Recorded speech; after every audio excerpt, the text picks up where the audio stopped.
Stardew Valley is my go-to zone out Zen game that I just love playing. Our parents told us for years that playing video games are going to get you nowhere, that is simply a waste of time. Yet now, because of social distancing and all that, apparently that's actually good for us. It's been the solution to thousands of problems. We are saving the world, people. Think about that. We are saving the whole world by sitting down and playing video games. So we thought, why not dedicate a podcast episode to talking about those games that bring us that soothing, relaxing experience as we stay in our homes on another exciting episode of A Cast of the Past with a brand new episode each and every Sunday with yours truly, Juan from Puerto Rico.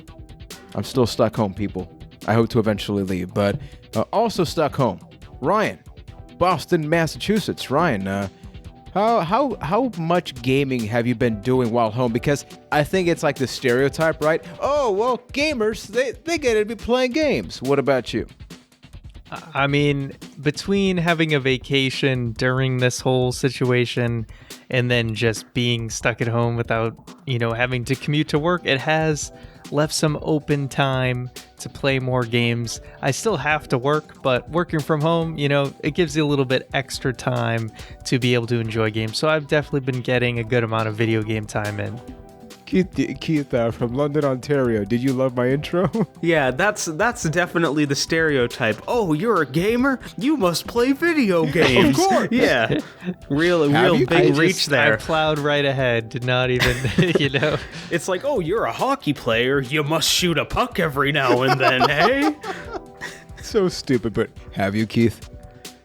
Yeah, it's been good. I've got a really good setup now where, so I work at my desk. I'm still fortunate enough to be able to do my job during this time, and I've got a nice setup where I have 2 monitors, and right underneath that monitor I have my Switch set up, and been playing a little Animal Crossing on my off time. So yeah, video games have been a real big part of getting through this for me, and I love them. Good stuff. And that must mean I'm a gamer, because I play video games. That's what you do, man. That's what you do. And something that I do is I got to get the plugs out of the way, which is, hey, if you like this podcast, this is where you subscribe, you leave that 5-star, you subscribe, and then leave the 5-star. You can do the combination of both if you're feeling naughty. And now, because I did that, we have a Discord, acastofthepast.com. It's really naughty Discord. In there. This is definitely an off-the-rails episode if I've ever... We're supposed to be talking about Zen, relaxing, yeah, calm. Relaxing. All right, deep breath, Keith, everybody, okay. Deep breath. Keith, get us into that transitional period, okay. Okay, deep breath. Video games. All right. Now Video step into a games. down dog. And then right into safety zone. Okay, we're good. Ryan, when you're thinking about that Zen experience, that relaxing experience to get you in the what does this sound sexual? Guys, I got us in Zen. What have you been playing, Ryan? Yeah. Tell us what the hell you've been playing. Okay, well, there's a little game out there that kind of had, not on purpose, but had a very timely release known as Animal Crossing New Horizons. And that is something I've been playing a lot of recently. And it's phenomenal. Obviously, Animal Crossing, we've had many in the past. I played the GameCube one a ton back in the day, but this is the first one I've really jumped into since that one. And they have added a lot of, Minecraft-like elements and made it so it's not just about customizing your house and paying off your debts anymore. You're building an entire town on this deserted island, and you're building it completely how you want it. So it's got a lot of Minecraft, it's got a lot of Stardew Valley, and put in that whole Animal Crossing style. And, the whole world's basically playing this game right now, and it really is a perfect chill game where there's very few things that require you to be like on, good timing and stuff, except maybe catching bugs and doing a little bit of fishing. But it's a nice, relaxing game that doesn't often frustrate unless you're, fishing an Easter egg for like the 700th time in a row. But other than that, it's a very nice zen chill game to It's so to help you happy. relax. Everything's just so happy on that island. Except, owing Tom Nook a bunch of money, which can be a little stressful, but So many But loans. it's an interest-free loan that you pay as you wish. exactly. You can't get that anywhere else. That's true. I think it's one of those games that, for example, we have it in our home, but my wife has been the person playing it because one thing that I think is so stupid is like, okay, and I think that you've had a similar experience, Ryan, where if you have one Switch in your home, you would think, oh, so my wife can have her island and then I can log into my account and I have mine. No. So the main account on the Switch, that's the person that's like the main game. The second person and anybody else that plays on that same Switch, you play on that first person's island. So you're kind of limited by what you can do Yeah, based on 'cause that it- first person's progress. Because it's not only that you have to share an island, which I thought, okay, that's all well and good. What I didn't know was that the first person on the island is the primary player that can do a lot more than any other Yeah, player so- on that island. Like, if I'm player 2, does that mean that I can, like, progress the island? Like, say I'm... You can do certain things, but for the most part, you can't fully progress the you island. can't do more Wow. than the first person can, more than the first player. You need to wait for that person. Like right now, I am pretty much waiting for my wife to make like this insane progress. Just so when I'm playing, I'm not like, okay, so I gotta wait and stuff. And also, Switches are like $500 now because like there's none of them out there. So that's why I'm waiting. Yeah. So knowing this initially, see, I didn't know this up front. So when I first got the game, my girlfriend started playing it first, and so she was the primary resident. And then when I played, I realized I couldn't do all that cool stuff. She got addicted enough to the game that she ended up going out and buying her own Switch. So now we both For, like, so we $500. both. Yeah, no, she Yeah. found she was tracking down Best Buys all day and got it for regular price. But so now we both have our own. Like I restarted my island and she has hers, and we're both playing all the time. So You're yeah, that is crossing the definitely manimals. yeah, it's definitely a downside with the way that they did that. It would have been nice if both people would have equal control or all people, but I guess if you're trying to do one vision for an island and you got people messing it up, it can end up like some Minecraft servers where a lot of drama can happen if people start screwing with each other. So I guess I can see the pros and cons on both sides. So Keith, in your case, what you've been playing that brings that anxiety just a little bit down for you. Yeah, for the most part, I think Animal Crossing is a perfect game like that, and I have been playing a lot of it, but I have very much a go-to game that's very much in that wheelhouse of Animal Crossing. Ryan even mentioned when he was describing games like it, and that for me, that's Stardew Valley. Stardew Valley is my go-to zone out zen game that I just love playing. Just thinking of a project and slowly working towards it and building up a farm and going like piece by piece, laying out how exactly I want to go about something. That is, at this point in my life, I think that is the most fun I have in a game. Just working towards building some sort of goal or objective, just picking away at it. I love that style, and for me, it's just kind of like a turn my brain off, only use what I need to accomplish that goal, and then just watch the minutes melt away. I love that style of game, and I think that's why I've gravitated so much towards Animal Crossing myself. It's fun. How's that experience of playing two games that they're definitely not the same game, right? But I feel like they kind of fall under the certain niche of like time investment and the world and the towns. Like, how is that back and forth? They actually complement themselves very well in the way that the progression in them is quite different. Like, I imagine if I was playing both of them from scratch right now for the first time, it would be a nightmare.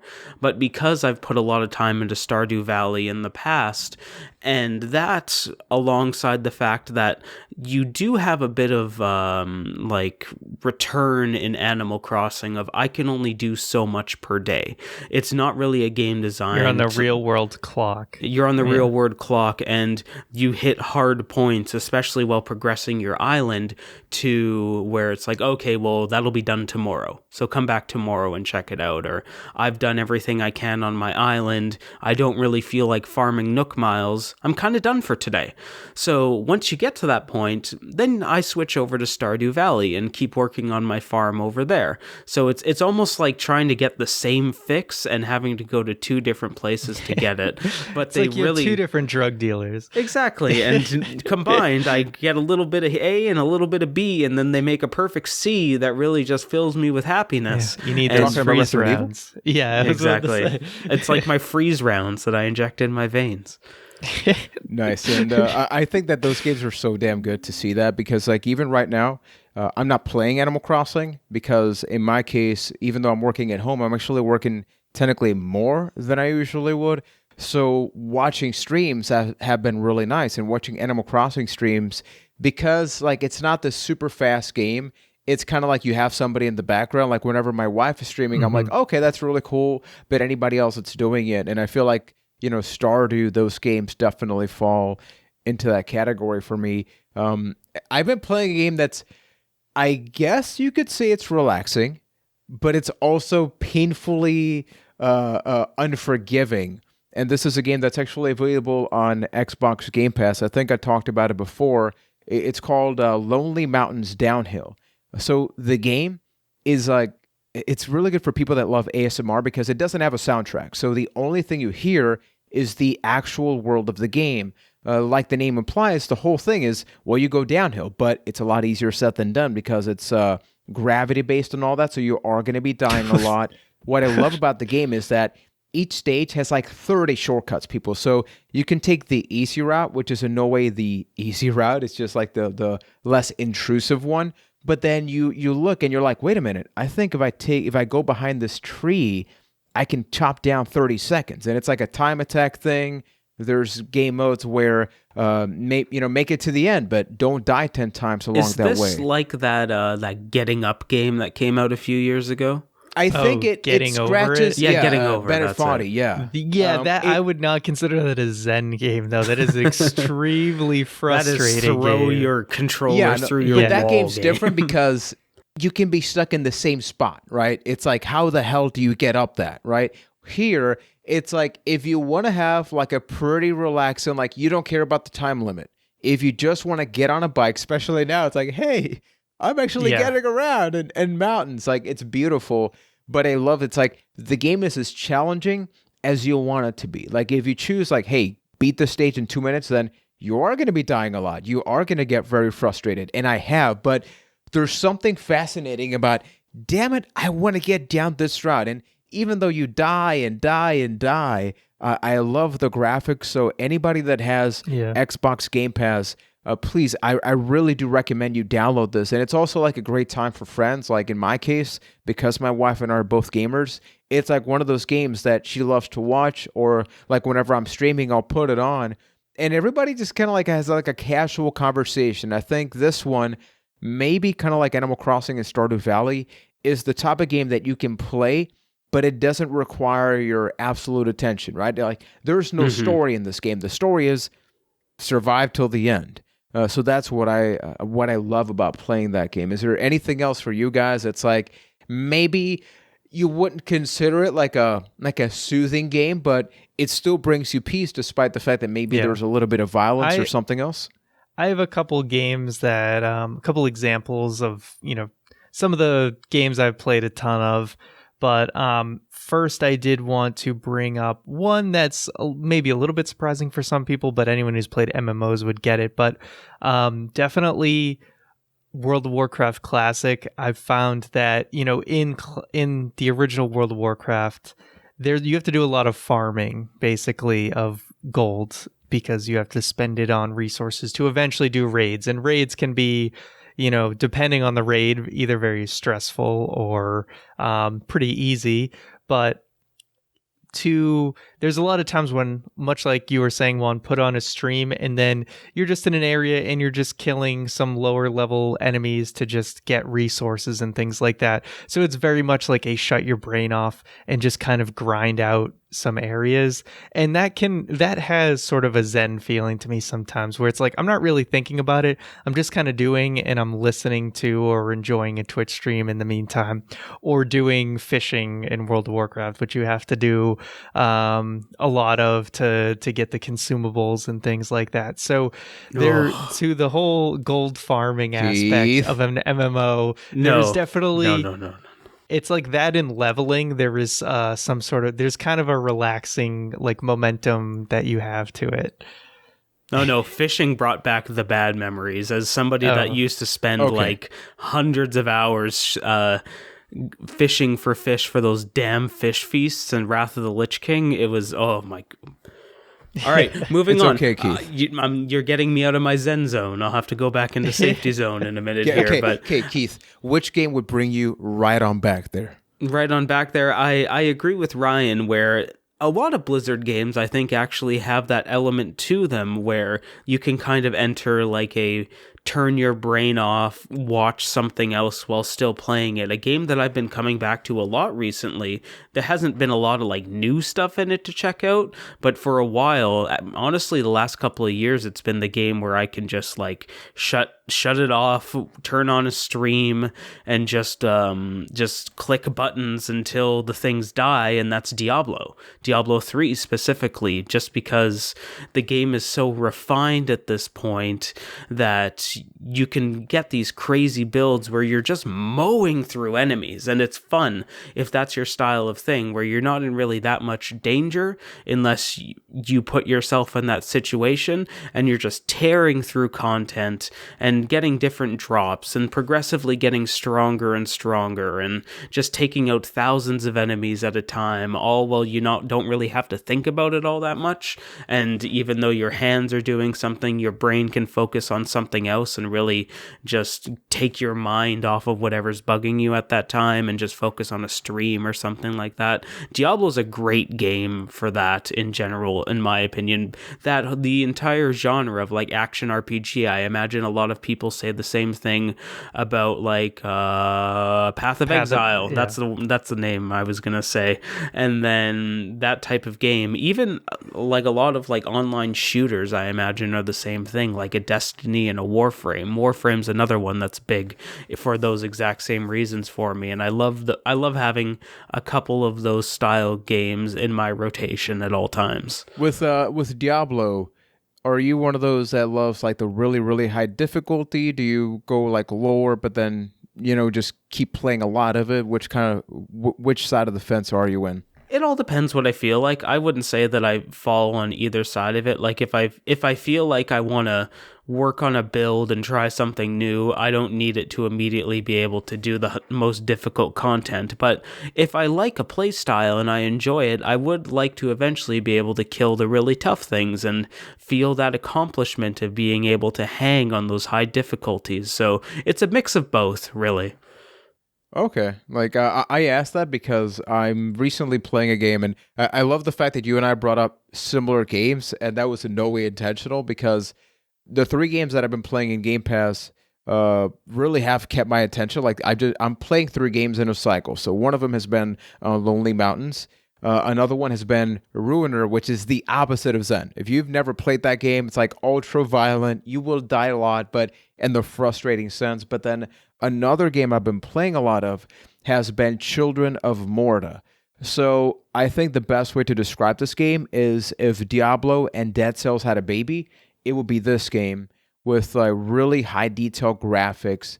And as you continue to progress, like honestly don't really care much about the story. And it is like Dead Cells where you do die, right? But you get some temporary upgrades, you get some permanent upgrades.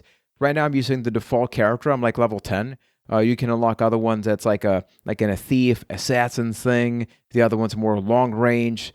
But I love the fact that I play this like maybe like an hour every night, and it's just like, hey, can I get some more gold so I eventually get another upgrade? And I think that Diablo is maybe a game that's also like that, right? Where, hey, you want to end this session and get a better gear piece. And I think another game that's actually really good for that is like a Borderlands, right?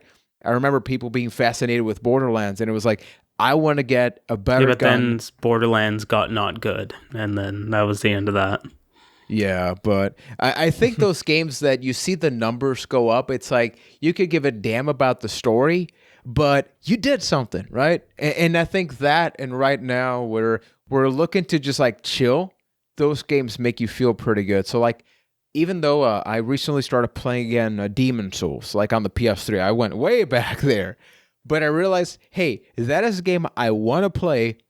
Just not right now, you know? Like once the world is in a better place, I'm ready to die and then try to recover my body or soul or whatever the hell. So I think games like Children of Morta and Diablo, even though they're action-oriented, they have that soothing experience that I think is really cool. So people, that's been just some of the games that we've been playing recently. You know, every couple of weeks, every couple of months, we like to do something like this. Plus, let's be real. In a time where a lot of people are not leaving their homes, so maybe you're like, look, I get it. I have a Nintendo console, so like Super Mario Brothers is the thing that I play. Well, no, it's like you can play Diablo 3 on the Nintendo Switch. I think Children of Morta, I'm not sure if it's out now or it's going to be out eventually or something like that. Lonely Mountains, a lot of these games are out on multiple consoles, like Animal Crossing, out on the Nintendo Switch. Some people call it overrated because everybody's playing it, but hey, in a those town where people people can't dumb. leave their homes. Yeah. And like now, like, you know, by the time this episode's coming out, the Final Fantasy VII Remake will have been out, which is yet another game that people can venture into. So everybody watching and listening, please let us know in this time where obviously things can change wildly. We are recording this episode just a little bit ahead of time, and I got to mention that because the world is changing on a daily basis, right? But in that moment where you're not leaving and you don't want to play that stressful game, you want a game that can give you that soothing, I just love saying that, soothing experience. Which game is that for you? Ryan, Keith said it. What about you? Come on, say it. But you gotta stretch out the S. Soothing. Oh Why my would you? goodness. Why would you stress out the S? They're like, That's the I think it's worst. gonna be the O. It's gonna be Yeah, the O. that's the Okay, worst try that, letter. try that. to- Soothing. Ooh.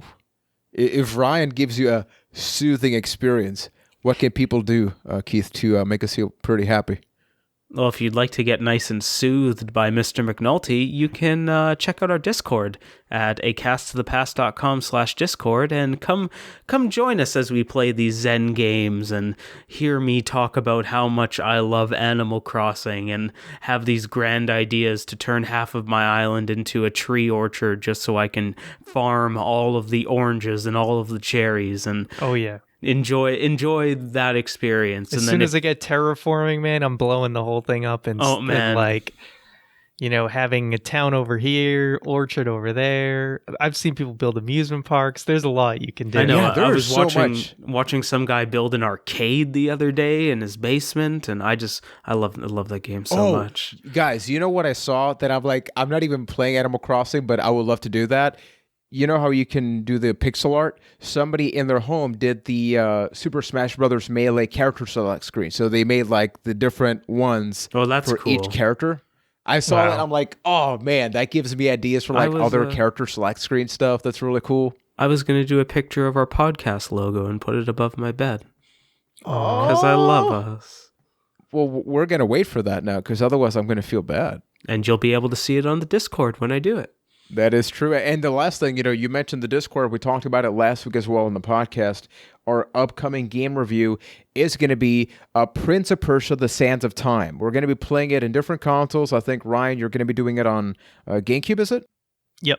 And then, Keith, you're going to emulate it, I think, right? But it is going to be the PS2 version. Sure, yeah, why not? Well, okay, Keith, have you decided? I mean, by this point, we will be playing it, but which which version are you thinking of playing? I have no idea which version of the Persian I'll be playing. Well, Keith, for marketing purposes, just play the PS2 one because I'm going to be playing the original Xbox version on my Xbox One X. So it's like, All hey, right. one game, 3 different companies. A PS2 Good copy stuff. shouldn't be hard to find. I can do that. Yeah, so stay tuned for that. So that way, if you have any comments about Prince of Persia and you would love to have it be part of the podcast, going to the Discord is an awesome way to do that. We mentioned it last week that we actually polled people on the Discord and asked them between Spyro the Dragon and Prince of Persia which one they would like, and they do not like some of them dragons, but they love some of them princes. But princes or princesses? Wait a minute. Which one is it? You had it right. Princes. Princess? Princes. Princes. Like Prince with a plural S on it. Princes. Oh man, this is too much for me. English is dumb. All right. We'll be back next week with another exciting episode of A Cast To the Past. and the Prince. And now I know which sis. version of the Persian I'm playing. Man, that is so good. Okay, people, if I don't open up the damn podcast episode when we review this without saying that, call me the hell out.